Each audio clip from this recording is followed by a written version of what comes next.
In this morning's Health Watch, Serena Williams' health scare. The tennis star suffered a pulmonary embolism last week, a blood clot in her lung, and then needed emergency treatment on Monday due to complications.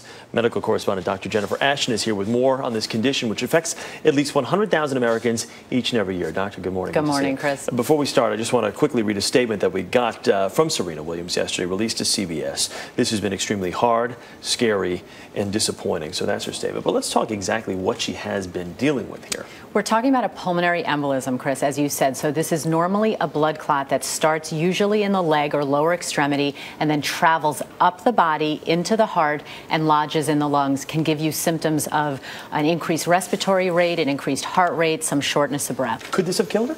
It could. You know, when this clot is small, it can cause a little bit of lung damage. When it's large, absolutely, it can be fatal. I think a lot of people sitting at home saying that she's a world-class athlete. This is one of the best tennis players in all the world. How does something like this happen to her? Well, we do know that Serena Williams has had 2 operations on her foot recently, and surgery can be a risk factor. Usually the high-risk surgeries are surgeries of the hip or knee, but also pelvic surgery. Really, any type of surgery can increase your risk, and this is an example about even young elite athletes can have this happen. And do they think that's kind of directly related to these foot surgery? I mean, these were minor surgeries. She stepped on glass in a bar. I mean, I know right. it's still surgery. You know, it's hard to tell. When you talk about the risk factors for a pulmonary embolism, Chris, the list is long.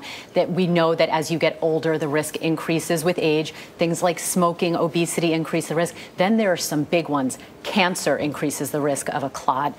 Women who take birth control pills or hormones, all hormones increase the clotting risk, and prolonged immobilization. So anyone who's on a long plane or car trip or surgery. So the risk doubles every 10 years after age 62. Right. So even as you get older, you have to be much more aware of any type of symptoms. How do you prevent something like this from happening? Well, first of all, modify the factors that you can control. If you know you're going into surgery, a lot of surgeons will give a medication to prevent blood clots even before we take a patient into the operating room. And then if you know you're going on long travel, you want to get up every hour that you're not sleeping, move your legs, stretch your legs, do a little bit of exercise, keep yourself well hydrated. And then there are certain compression stockings that you can get, either knee-high or full-length stockings, that I actually suggest all my patients who take a long flight wear. They can be helpful. If you have a family history of a clotting disorder, obviously you get tested for that and you know that.